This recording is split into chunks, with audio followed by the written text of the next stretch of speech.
আসসালামু আলাইকুম প্রিয় দর্শক বন্ধুরা, আশা করি ভালোই আছেন আর ভালো দলে আছেন। আজকে আমরা ভাড়াটে পিশাচ এপিসোড নাম্বার 2 নিয়ে হাজির হয়েছি। যারা যারা প্রথম এপিসোডটা দেখেন নাই তারা প্রথম এপিসোডটা দেখে আসেন, লিঙ্ক কমেন্টে দেওয়া আছে। তাহলে চলেন গাইস, আজকের এপিসোডটা শুরু করি। তো আপনারা শুনছেন with Tawqib। আমরা সবাই উনাদের দরজার দিকে এগিয়ে গেলাম। দরজায় বেল বাজিয়ে আমাদের হাত ব্যথা হয়ে গেল, কিন্তু কেউ দরজা খুললো না। তখন গেট টপকে ভেতরে যাওয়ার সিদ্ধান্ত নেওয়া হলো। গেট টপকে ভেতরে গিয়ে দরজাটা খুলে দেওয়া হলো। সব মহল্লার লোকেরা এবং জেলা পরিষদ সদস্যরা ভেতরে প্রবেশ করলেন, কিন্তু ভেতরে কাউকে পাওয়া গেল না। ঘরের ভেতর থেকে পচা মাংসের এক তীব্র দুর্গন্ধ আসছিল। ভেতরে আমরা যা কিছু দেখলাম তা আমাদের আতঙ্কিত করার জন্য যথেষ্ট ছিল। অদ্ভুত সব জিনিসপত্র দেখে আমরা হতবাক হয়ে গেলাম। দেওয়ালের সেখানে কয়লা দিয়ে অদ্ভুত ভাষায় কিছু লেখা ছিল, সঙ্গে কিছু বিচিত্র চিহ্ন আঁকা ছিল। পরিষ্কার বোঝা যাচ্ছিল যে রাতে কোনো একটা সময় ওনারা পেছনে দরজা দিয়ে ঘর থেকে পালিয়ে গিয়েছে। ওনাদের কাছে কোনো মালপত্র ছিল না, তাই ওনাদের জন্য পালানো খুব সহজ ছিল। ইউনিয়নের লোকেরা আমাদের সঙ্গেই ছিল। ঘরের ভেতরে রান্নাঘরে মেঝেতে রক্তে ভেসে যাচ্ছিল, যা দেখে মনে হচ্ছিল অনেকদিন ধরে এখানে পড়ে আছে এগুলো। রান্নাঘরের একপাশে কিছু ধারালো ছুরি আর চাপাটি ছিল। রান্নাঘরের ক্যাবিনেটে ছাগলের মাংস ঝুলছিল, যা দেখে মনে হচ্ছিল একদিন পুরনো, অর্থাৎ ছাগলগুলো এখানেই রান্না বান্না জবাই করা হতো। একপাশে ছাগলের লিভার, ফুসফুস এবং হৃৎপিণ্ড পড়েছিল। পুরো বাড়িটা খালি ছিল, কিন্তু শুধু রান্নাঘরের 5টা প্লেট আর বিভিন্ন রেস্টুরেন্টের শপিং ব্যাগ পড়েছিল। স্পষ্ট বোঝা যাচ্ছিল যে এই বাড়িতে রান্না হতো না, কারণ প্লেট ছাড়া রান্নাঘরের মাত্র 2টো গ্লাস ছিল। কোনো বাটি বা বাতিল ছিল না, আর কিছুই দেখা গেল না। ব্যবহৃত জিনিসপত্রের মধ্যে ঘর থেকে মাত্র 6টা বালিশ পাওয়া গেল। না ছিল কোনো চাদর, না কোনো কাপড়, কিচ্ছু না। সবচেয়ে বড় কথা হলো, যখন উপরে ঘরটা খোলা হলো, আপনারা বিশ্বাস করবেন না, আমরা সবাই ভয়ে আমাদের চোখ ফিরিয়ে নিলাম। চোখ দুটো শক্ত করে বন্ধ করে নিলাম। আমরা চাইনি ওই নোংরা দৃশ্য আমাদের চোখে পড়ুক। সেটা ছিল এক অত্যন্ত ভয়ঙ্কর দৃশ্য। এমন শয়তানও আমাদের মধ্যে আছে, যারা শুধুমাত্র কিছু টাকার জন্য মানুষের হাসি খুশি জীবন নষ্ট করে দেয়। আমার তখন মন চাইছিল ওই লোকগুলো যদি আমার সামনে আসতো, তাহলে আমি ওনাদের সবাইকে ধীরে ধীরে যন্ত্রণা দিয়ে ঠিক এইভাবেই মারতাম, যেভাবে ওনারা ওনাদের জাদুর মাধ্যমে অন্য নিরপরাধ লোকদের সঙ্গে খেলছিল।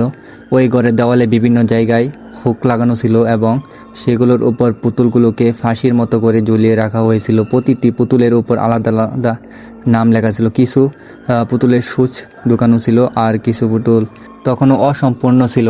যেই পুতুলগুলো বানাচ্ছিল সেই হাত দিয়েই সেলাই করে এক পাশে রেখে দিয়েছিল, আর কিছু পুতুলে কেবল তুলা ভর্তি করা বাকি ছিল। এই দৃশ্যটা এমন ছিল যে পরিষ্কার বুঝে যাচ্ছিল ওনারা হঠাৎ করেই সব কিছু ছেড়ে পালিয়ে গিয়েছে, কারণ আমরা ওনাদের আসল চেহারাটা ধরে ফেলেছিলাম। ঘরে আলমারির ভেতর থেকে কিছু লেবু, লবণ, চিনি আর একটা নোটবুক পাওয়া গিয়েছিল, যেখানে কিছু মানুষের নাম এবং ওনাদের শরীরের কোথায় কোথায় কষ্ট দিতে হবে সেই জায়গাগুলো কথাও লেখা ছিল। আর এটা ছোটো কাগজের 4-5টা নাম আর তাদের কাছ থেকে পাওনা টাকা বিস্তারিত বিবরণ ছিল। কারো কাছ থেকে 1.5 লাখ, কারো কাছ থেকে 2 লাখ, কারো কাছ থেকে 1 লাখ, কারো কাছ থেকে 5 লাখ, যার যার সামর্থ্য অনুযায়ী রেট ঠিক করা ছিল। আলমারির ভেতর থেকে 1-2টি ছবিও পাওয়া গিয়েছিল, যার মাধ্যমে একটাতে কারো বুকের উপর দাগ দেওয়া হয়েছিল। আর এই সব কিছুর বর্ণনা এমন ছিল যেন চিৎকার করে বলছিল সে এখানে কি ভয়ানক কাণ্ড করত। আমরা সব কিছু ছবি তুলে বাড়িওয়ালাকে পাঠিয়ে দিলাম, আর তিনি অবাক হয়ে গেলেন যে তার বাড়িতে এসব ঘটছিল। হঠাৎ করে বাড়িওয়ালার কাজিনও এসে বললেন, ওনারা সব কিছু নিজের চোখে দেখলেন। পরে জানা গেল ভাড়াটিয়াদের দেওয়া আইডি কার্ডটাও নকল ছিল। তাদের ব্যাংকিং অ্যাকাউন্টের নম্বরটিতেও যোগাযোগ করার চেষ্টা করা হয়েছিল, কিন্তু সেই নাম্বারটা ব্লক করা ছিল। আর সেই সিম কার্ডটাও কোনো এক মৃত মানুষের নামে রেজিস্ট্রেশন করা ছিল। সব কিছুই নকল। ওই 2 নাম্বার লোকদের তাড়িয়ে দেওয়ার পর থেকে পরিচ্ছন্ন কর্মীদের দিয়ে পুরো ঘরটা পরিষ্কার করানো হলো। বাড়ি মালিকের কাজিন একজন হুজুরকে নিয়ে এসেছিলেন। ওনার পরামর্শে এখানে কুরআন খতম দেওয়া হলো, যেন এই ঘর থেকে খারাপ কোনো কিছু প্রভাব চলে যায়। কিন্তু এই ঘরের ভয় আর আতঙ্ক পুরো মহল্লায় ছড়িয়ে পড়েছিল। তারপর থেকেই বাড়িটা ফাঁকাই পড়ে রইল, আর আজও সেটা ফাঁকা। এলাকার ইমাম সাহেব প্রায় কুরআন পড়ানোর জন্য বাচ্চাদের নিয়ে আসেন, সেখানে পড়াশোনা করান, কিন্তু আমাদের সবার মনে এই বাড়িটার ব্যাপারে একটা ভয় স্থায়ীভাবে বাসা বেঁধে ফেলেছে। এই বাড়িটা আর ভাড়া দেওয়া হয় না, এটা বিক্রি করা হয় না, কারণ সবাই নিজের চোখে সব কিছু দেখেছে। বাড়িওয়ালাকে অনেক কষ্ট পোহাতে হয়েছে, তার অনেক আর্থিক ক্ষতিও হয়েছে, কিন্তু এখন আর কিছুই করার নেই। ওনারা হয়তো এখন অন্য কোনো এলাকায় চলে গেছেন, আর সেখানে আবার টাকার লোভে মানুষের জীবন নিয়ে খেলছেন। এমন লোকদের আল্লাহ ছাড়া আর কেউ দেয় না, কেউ শাস্তি দেয় না। আমাদের সবারই এমন মানুষের হাত থেকে নিরাপত্তা থাকা উচিত। পরে আমার মনে হলো, আমি সেদিন রেস্টুরেন্টে 2জন মহিলাকে দেখছিলাম, ওই লোকগুলোর সঙ্গে ওনারা নিশ্চয়ই কারোর উপর কালো জাদু করানোর জন্য বা কোনো কিছু ডিল করার জন্য ওই ব্যক্তিদের সঙ্গে দেখা করতে এসেছিলেন। এমন জঘন্য মানুষেরা সাধারণ মানুষের ছদ্মবেশে আমাদের চারপাশে ঘুরে বেড়ায়। ওনারা আমাদের ক্ষতি করেন আর সেই ক্ষতির উপর ভিত্তি করে দাম নির্ধারণ করেন, অর্থাৎ যত বড় ক্ষতি তত বড় দাম। আল্লাহ আমাদের এমন মানুষ আর এমন কুদিশ থেকে রক্ষা করুন। এই বইয়ে রহমান সাহেব তার ঘটনা শেষ করছেন। ধৈর্য নিয়ে কষ্ট করে শোনার জন্য সবাইকে ধন্যবাদ। আমিও ধন্যবাদ জানাচ্ছি আপনারা যারা শুনছেন এতক্ষণ। আশা করছি ঘটনাটি ভালো লেগেছে।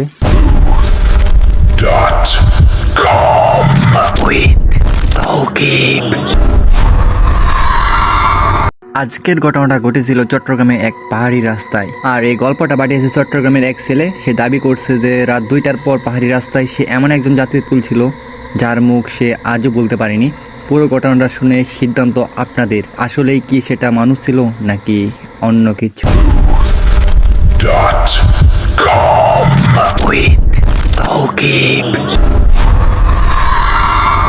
আসসালামু আলাইকুম গাইস, কেমন আছেন আপনারা?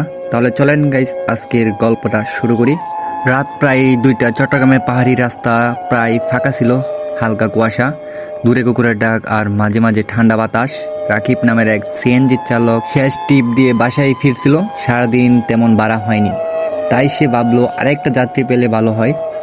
ঠিক তখনই রাস্তার পাশে সাদা কাপড় পরা এক মেয়ের হাত তুলে দাঁড়ায়। মেয়েটার চুল ভেজা, মাথা নিচু আর হাতে একটা পুরনো ব্যাগ। রাকিব সিএনজি থামায়। কোথায় যাবেন আপু? মেয়েটা খুব আস্তে বলে, বটতলি, পুরনো ব্রিজ। রাকিব একটু চমকে যায়, কারণ জায়গাটা অনেক নির্জন। লোকজন বলে ওই ব্রিজে রাতে অদ্ভুত ঘটনা ঘটে। তবুও ভাড়ার আশায় সে যেতে রাজি হয়ে যায়।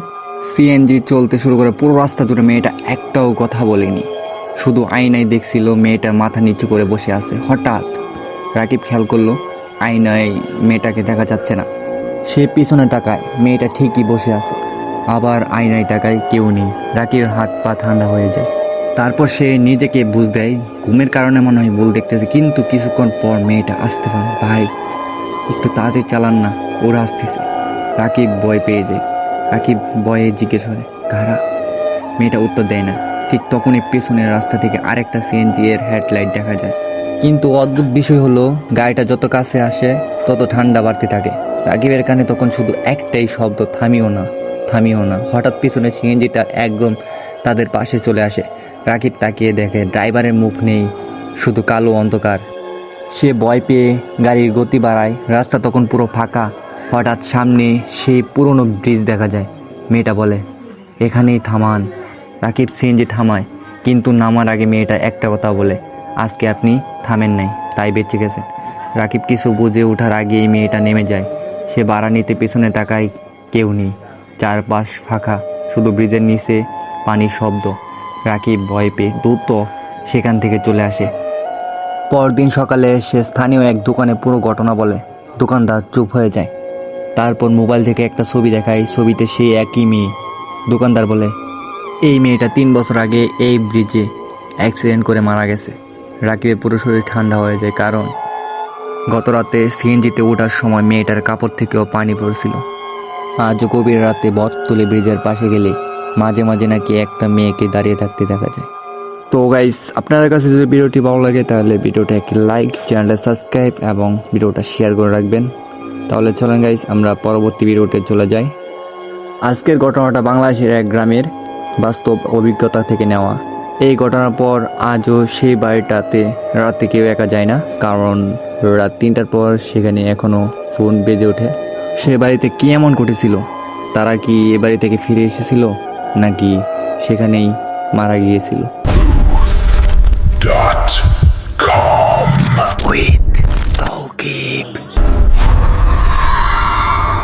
তাহলে চলেন গাইস আজকের গল্পটা বলে ফেলি। তো চট্টগ্রামের এক গ্রামের পাশে ছিল একটা পুরনো টিনের বাড়ি। বাড়িটা আগে থাকতো এক বৃদ্ধ লোক, নাম আব্দুল করিম। লোকটা খুব চুপচাপ ছিল। গ্রামের মানুষ বলতো সে নাকি রাত হলেই কারোর সাথে কথা বলতো, কিন্তু ঘরে আর কেউ থাকতো না। একদিন হঠাৎ তাকে মৃত অবস্থায় পাওয়া যায়, কিন্তু ভয়ঙ্কর ব্যাপার ছিল অন্য জায়গায়। তার মৃত্যুর পরও প্রতিদিন রাত 3টায় তার ঘরের ফোন বেজে উঠতো, পুরনো টেলিফোনটা বেজে উঠতো আর কি। গ্রামের মানুষ প্রথমে বিষয়টাকে মজা ভেবেছিল, কিন্তু কয়েকদিন পর যারা ফোন ধরেছিল তারা অদ্ভুত আচরণ শুরু করে। কারো চোখ লাল হয়ে যেত, কারো ঘুম হারিয়ে যেত, আর একজন কয়েকদিন পর নিখোঁজ হয়ে যায়। এরপর সবাই বাড়িটা এড়িয়ে চলা শুরু করে।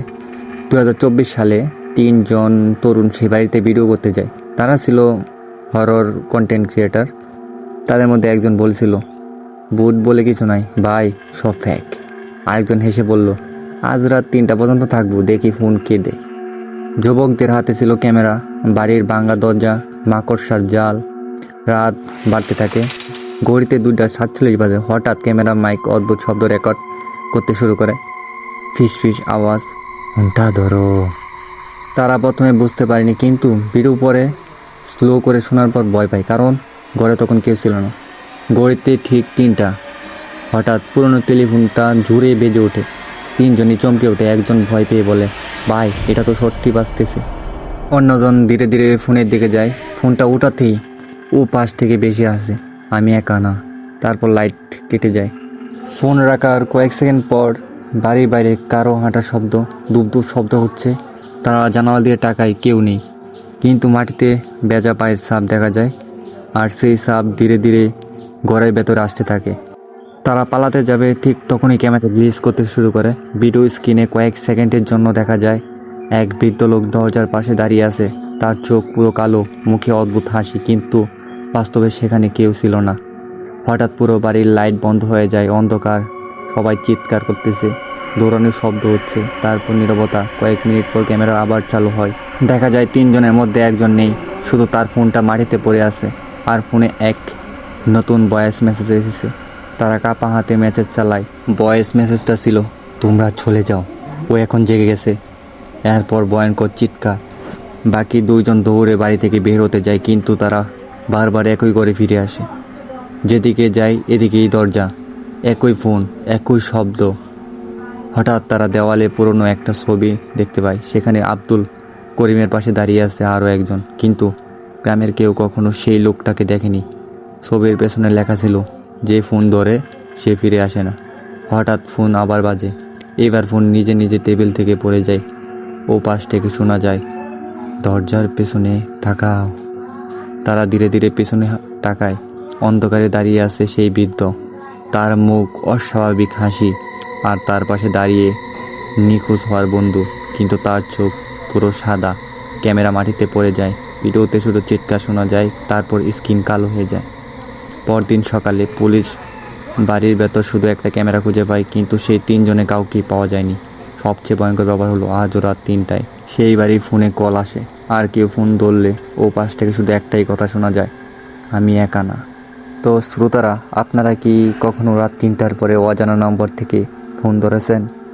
তো ভিডিওটা যদি আপনাদের কাছে ভালো লেগে থাকে, তাহলে ভিডিওতে লাইক, ভিডিওটা শেয়ার এবং চ্যানেলটাকে সাবস্ক্রাইব করতে ভুলবা না, কারণ পরবর্তী ভিডিওটা হতে পারে আপনাদের গ্রামের। .com With Tawkib.